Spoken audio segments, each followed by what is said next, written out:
Toshkentdagi hamma bolalar massaj o'quv kurslarini aylanib chiqdi. Menga eng zo'ri kerak. Chunki bugun menga pensiyalardan beryaptilar shu bolalar massajiga o'qigin deb. Assalomu alaykum. Men massaj kursida o'qimoqchiman. Sizlarning kursinglarning farqi nimada? Hamma maqtayapti-da. Va alaykum assalom. O'tiring, men hammasini tushuntirib beraman. Siz surishtirgan massaj kurslarida ortoped vrachlar dars o'tarkanmi? Yo'q. Pediatr vrachlarchi?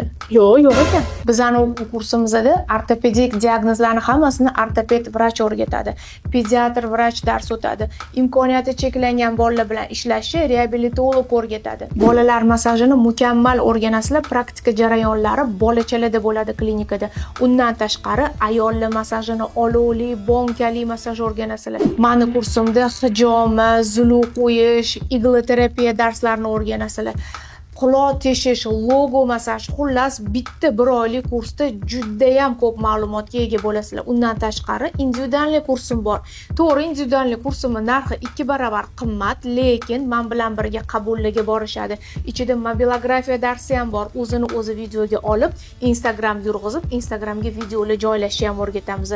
Bu individualniy kursimda. Odamlar aytganicha bor ekan. Faqat sizni kursingizda o'qiyman.